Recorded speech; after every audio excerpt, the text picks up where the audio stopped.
सोचे समझे कहीं भी गणानान्त्वा गणपति गुम प्रारंभ कर देते हैं। इनकी जो विद्या है, इनकी जो तपस्या है, केवल जीविका के लिए रह जाएगी, इनको ज्ञान कभी नहीं होगा। ब्राह्मणों को शाप दे दिया। ब्राह्मण सोचे भाई हमने क्या बिगाड़ा, अकारण हमको शाप दे दिया।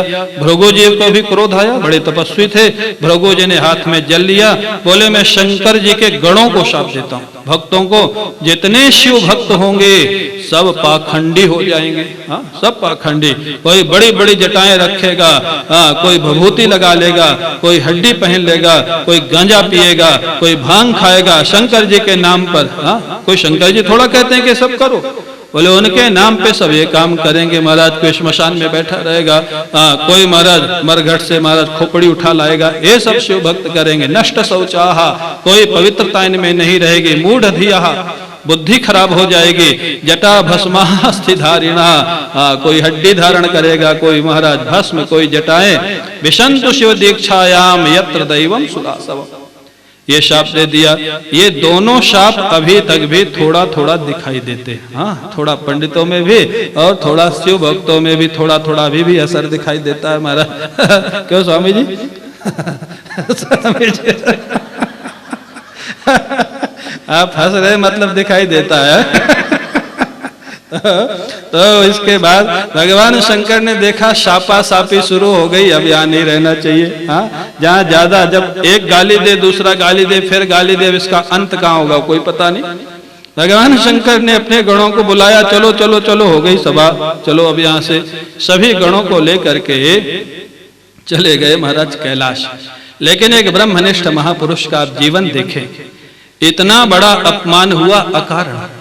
शंकर जी वास्तव में भगवान के ध्यान में बैठे हुए थे, उनको ये पता ही नहीं लगा था कि दक्ष कब आया। ऐसा नहीं था कि जानबूझ के खड़े नहीं हुए, हाँ, उनको पता ही नहीं लगा था। लेकिन अकारण इतना बड़ा अपमान हुआ, उसके बाद भी कैलाश में आकर के सत्संग करने लग गए।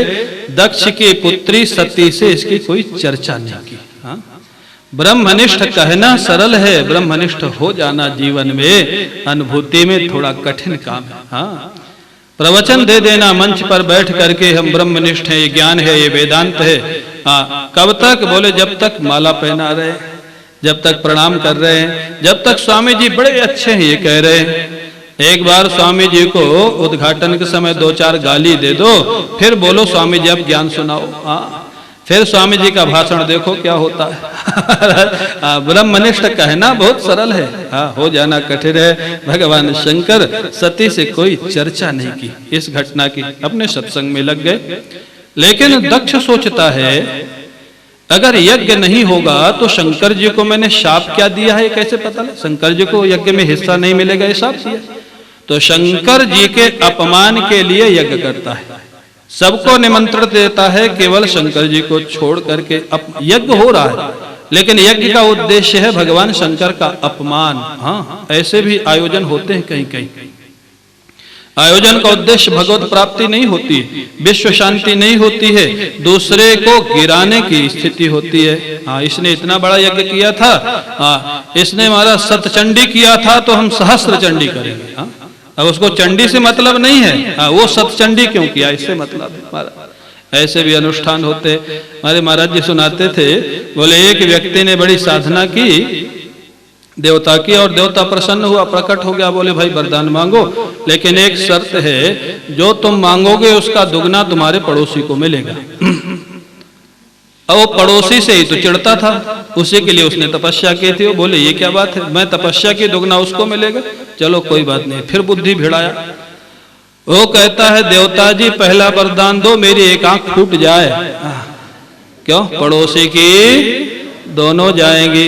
दूसरा वरदान मांगा, मोले घर के दरवाजे पर एक कुआं खुद जाए, पड़ोसी के 2 खोदेंगे, गिर के मर जाए। ऐसे भी अनुष्ठान होते महाराज। दक्ष का अनुष्ठान ऐसे ही है। दक्ष का अनुष्ठान धर्म नहीं है, भगवान शंकर के अपमान के लिए है। सारे देवता जाने लग गए, कैलाश से होकर के अनुष्ठान हो रहा था हरिद्वार में।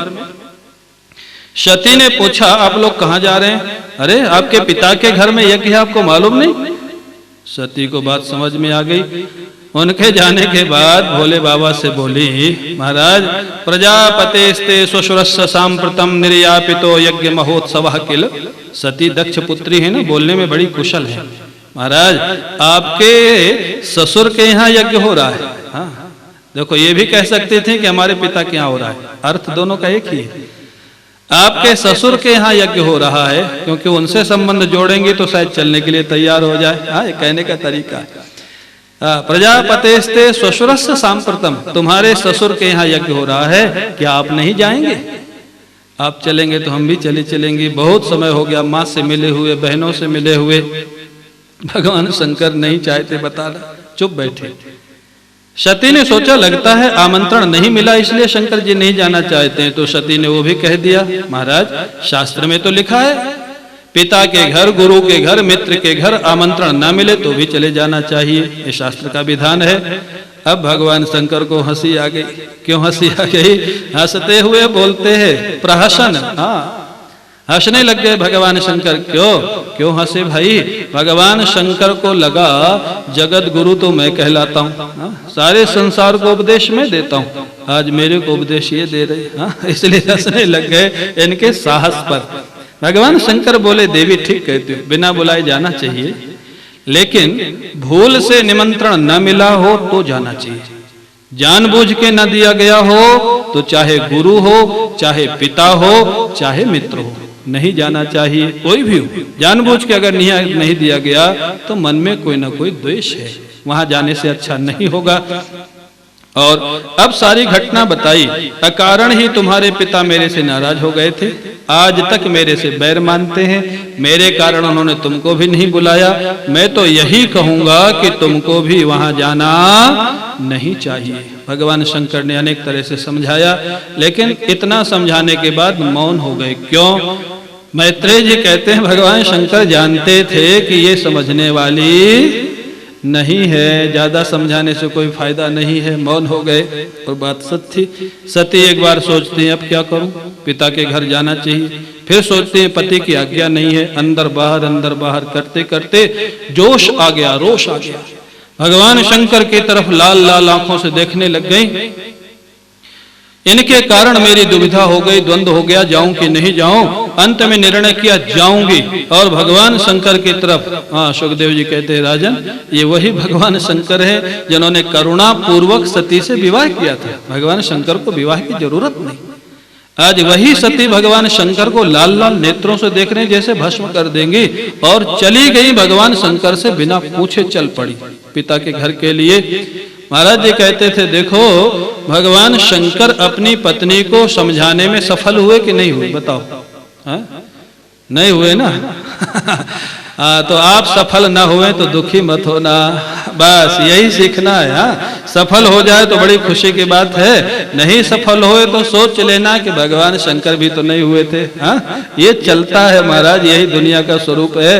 बोले अब सती तो चल पड़ी। भगवान शंकर ने अपने गणों से कहा जाओ तुम्हारी मालकिन जा रही, नंदी को ले जाओ, इनका सामान ले जाओ। गणों ने पूछा महाराज सामान क्यों भेज रहे हैं? बोले अब ये लौट के आने वाली नहीं है, मेरे को मालूम है जहाँ जा रही है। पहुंच गई सती वहां जाकर के परीक्षण किया। भगवान शंकर ने कहा था मेरे अपमान के लिए यज्ञ हो रहा है, क्या भगवान शंकर का हिस्सा नहीं है? जब जाकर के देख लिया कि नहीं। अरुद्र भागम तमवेक्ष चाध्वरम पित्रा च देवे कृत हेलनम विभव। परीक्षा की जरूरत क्यों पड़ी भाई? अगर सती का पूर्ण विश्वास भगवान शंकर के वचनों पर होता तो परीक्षा की जरूरत नहीं थी। जब देख लिया कि भगवान शंकर ने जो कहा था वो सच है, तब अब आवेश आया, पिता के प्रति द्रोह हो गया। पिता को डांटने लग गई। नयस्य लोके स्थितिशायनः प्रियः तथा प्रियो देह भृताम प्रियात्मनः तस्मिन् समस्तात्मनि मुक्त वैरके ऋते भवन्तम कतमः प्रतिपय। अरे मूर्ख दक्ष, तेरे को छोड़ करके इस दुनिया में ऐसा कौन होगा जो भगवान शिव से विरोध करेगा? भगवान शिव ही एकमात्र ऐसे महापुरुष हैं जिनकी आराधना देवता करते हैं, जिनकी आराधना मनुष्य करते हैं, जिनकी आराधना दैत्य और राक्षस भी करते हैं। एकमात्र ऐसे भगवान है भगवान शिव जिनकी आराधना सब करते। तो ही एक ऐसा मूर्ख है जो भगवान शिव से विरोध करता है। दक्ष, विधान तो ये है जो ऐसे महापुरुष का विरोध करे, अगर शक्ति है तो उसकी जीभ काट लेनी चाहिए, शक्ति नहीं है तो कान में उंगली डाल के वहां से चले जाना चाहिए। लेकिन मैं दोनों काम नहीं कर सकती, मैं तुम्हारी जीभ भी नहीं काट सकती और यहां से कान में उंगली डाल के अब कैलाश जाना नहीं चाहती। क्यों? अब मैं कैलाश में दक्ष पुत्री कहला करके रहना नहीं चाहती। जिस व्यक्ति ने अकारण ऐसे महापुरुष का अपराध किया है उसकी बेटी कहला करके अब मैं जीना भी नहीं चाहती। इतना रोष हो गया सती को, ऐसा कह करके यज्ञ के उत्तरी कोण में बैठ जाती है। ततः स्वभर्तुश्चरणाम्बुजासवम् जगत गुरोश्चिन्तयति न चापरम ददर्श देहो हृत कल्मषः सती सत्यः प्रज्ज्वाल समाधि जाग्निना। उत्तरी कोण में बैठ करके भगवान शंकर के चरणों का ध्यान करती हुई योगाग्नि को प्रकट कर देती है और योगाग्नि में अपने शरीर को भस्म कर देती है। सती का हमारा शरीर ध्वस्त हो गया, हाहाकार मच गया, यज्ञ विध्वंस करने लग गए। भगवान शिव के जो गण थे उनको भृगु जी ने महाराज देवताओं को प्रकट करके भगाया मार मार करके। इधर भगवान शंकर को जब मालूम पड़ा इस घटना का, उन्होंने अपनी एक जटा उखाड़ के जमीन पे फेंक दी। वो विशाल एक पुरुष प्रकट हो गया जिसके 3 नेत्र थे, हाथ में त्रिशूल था, विशाल शरीर था। ये थे कौन? वीरभद्र भगवान। बोलिए वीरभद्र भगवान की। बोले क्या आदेश है प्रभु? बोले एक ही आदेश है, दक्ष को मार डालो, यज्ञ को विध्वंस कर दो। वीरभद्र हाथ में त्रिशूल लेकर के चले। अपराह्न का समय था, जो समय अभी है ना 3-4 बजे का समय था। दूसरे समय के यज्ञ की तैयारी हो रही थी।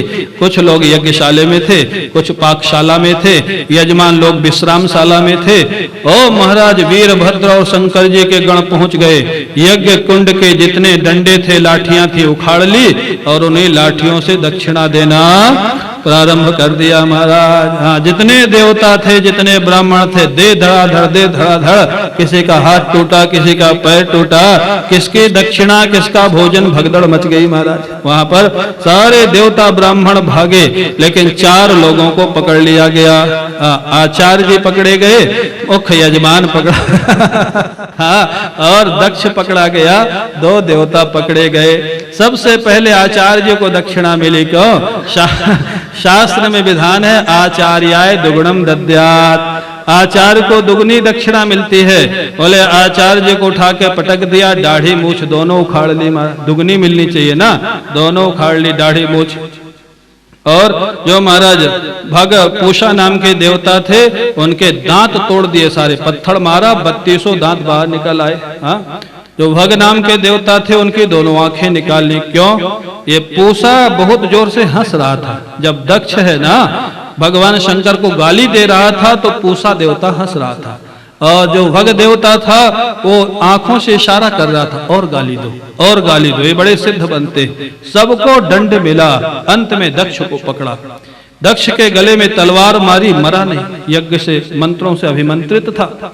वीरभद्र ने भगवान शिव का स्मरण किया और गर्दन को तोड़ दिया, पकड़ के मोड़ के, और यज्ञ कुंड में फेंक दिया दक्ष की गर्दन को। महाराज यज्ञ विध्वंस हो गया और सारा काम समाप्त हो गया। जो महाराज देवता भाग खड़े हुए, पिट पिटा करके ब्राह्मण देवता सब भाग गए। वीरभद्र पहुंच गए भगवान शंकर के यहाँ। बोले क्या हुआ? बोले आपके आदेश का पालन हो गया, जो आपने आदेश दिया था, दक्ष को मार दिया, यज्ञ विध्वंस कर दिया। इधर महाराज ब्रह्मा जी देवताओं को लेकर के पहुंचे भोले बाबा के पास। हाँ, जाने त्वामीशं विश्वस्य जगतो योनि बीजयो हो। अरे भोले बाबा, आप ही सारे संसार के पालक हैं, आप थोड़ी कृपा करो। बोले क्या कृपा चाहिए भाई? ब्रह्मा जी तो पिता है, पिताजी आप ऐसा क्यों कहते हैं, क्या चाहिए? अरे बोले 4 काम है हमारे। एक तो हमारा यजमान मर गया दक्ष, उसको जीवित करना है। एक आचार्य जी की दाढ़ी मूछ ऐसे निकाली है कि दोबारा निकले ही नहीं बाल महाराज, बड़ा खराब लग रहा है। उनको दाढ़ी मूछ मिल जाए, पूषा को दांत मिल जाए और भग को आंखें मिल जाएं। भगवान शंकर मुस्कुराए। बड़े मस्त मौला महापुरुष हैं भगवान शंकर। क्यों? ये इतनी मस्ती में क्यों रहते जानते हो? भगवान शंकर का एक ही कार्य है, प्रलय। हाँ, और प्रलय तो अरबों वर्ष बाद होता है, अरबों वर्ष बाद होता है। बाकी कोई काम है नहीं। ब्रह्मा जी का काम रोज का है, रोज सृष्टि करनी, भगवान विष्णु को रोज पालन करना। इसलिए आप देखेंगे सत्संग की जितनी कथाएं हैं सब भगवान शंकर से संबंधित है, क्योंकि वो महाराज समय है उनके, कोई काम है नहीं। इसलिए जीवन मुक्ति का सबसे ज्यादा आनंद भगवान शिव ही लेते, साक्षात ब्रह्म स्वरूप है। और जानते हो भगवान शिव भस्म क्यों लगाते? एक संत कहते थे, बोले भोले बाबा एक दिन कैलाश से चले, बोले चलो अपने भक्तों से मिलाते, समय तो रहते उनके पास। जब भक्तों के पास गए तो कोई भक्त घर में मिला ही नहीं, कोई ऑफिस, कोई फैक्ट्री, कोई कहीं कोई कहीं।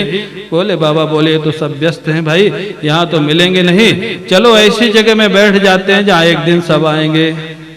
श्मशान में जाके बैठ गए। हाँ, और जीते जी मिलना नहीं हुआ तो मरने के बाद उनकी भस्म लगा के मिल लेते अपने भक्तों से, इसलिए भस्म लगाते हैं। हाँ? कितने विलक्षण देवता। देखो नारायण को मिलना हो तो 7 दरवाजे पार करने पड़ते, और भगवान शिव को मिलना हो तो कितने दरवाजे पार करने? अरे मकान ही नहीं तो दरवाजा कहां से आएगा? हाँ? इतने सरल, इतने सहज। हाँ, ऐसे भोले बाबा बड़े मस्ती में रहते। ब्रह्मा जी ने कहा कुछ कृपा करो। बोले क्या करना? बोले यजमान को जीवित कर दीजिए। बोले बाबा बोले देखो देखो किसी बकरे का सिर काट के ले आओ। बकरे का क्यों मंगाए भाई? सिंह का मंगा सकते थे, हाथी का मंगा सकते थे, और किसी अच्छे जानवर का मंगा, बकरे का